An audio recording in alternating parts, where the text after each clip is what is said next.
Welcome and welcome back. It's still another amazing day in paradise. My name is Mama Kai, and I hope you will write my name as your preferred candidate for the next mayor of Raleigh in this 2024 election season. Um, this is the start of the bonus questions. The first question is, NC has the fifth largest veteran population, and Raleigh approximately 17,000. And many face challenges such as homelessness, limited access to medical care, unemployment, and a lack of support for veteran business owners. How do you view the city's role in addressing these challenges, and what steps, if any, would you take to support veterans in Raleigh? Now, this is a really interesting question. I think what we need is a central location for veteran services. And I think this is something that should be a part of city government, where other things I've said should be handled within the community. This, I think, should be part of city government. Our veterans served our country as a part of the government. And so as a city, as a municipality, I think we do need to do better at taking care of our veterans because they served us via the government on a larger scale. That's my personal feeling. I think they need to have a specific location downtown. I don't know if the new East Civic Tower will have space for an office like this where we can collect resources and have at least a main point, because I know all this stuff exists. I know there is homelessness support. In fact, this would be a great conversation to include Wanda McArn of Next Step Development. She is working on creating tiny home communities with a focus on veterans who are unhoused. And so she would be a great person to get involved in this conversation.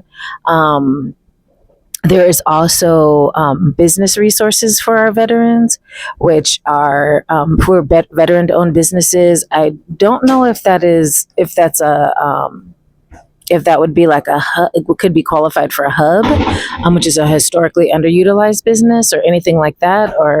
But that's something that should be definitely looked into. And again, all these services should run on or be in a small department where 2 or 3 people can manage collecting the services that are available for veterans, so that when people call into this number, they can get the information they need to go where. Now, let me just tell you this.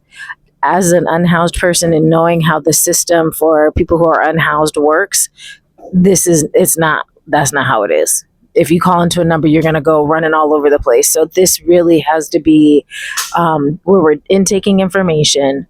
They're telling the need. We're determining what services they need, and we can give them a game plan, an action plan on how to get their needs met. Not, oh, you need to go there and talk to that person, or you need to go there and talk to that person. No, no, no, no, no. It is, I think they call it a soft or a warm handoff or something like that. I think this is something is something that Disney does. I think that's where I first heard about it.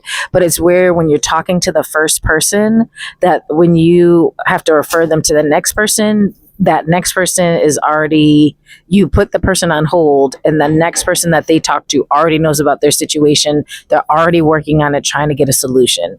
And so that's what our veterans deserve. They deserve to call into an office and say, this is what I need. Who can I talk to? And you have a whole intake. And then from that intake, you say, okay, the person can say, okay, it sounds like you need to talk to this person, and this person. Can I give you a call back? I want to reach out to them for you and ...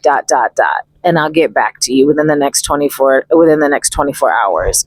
And that way people can get what they need and not be running around all over the place, never accomplishing the very thing that they came for. So absolutely, I do believe this should be a city service. And we need to figure out how to do it. Some of the things that the city does, I think we don't need to do. And so if we slowly phase out some of those things in order to take care of our veterans, I think this would be amazing.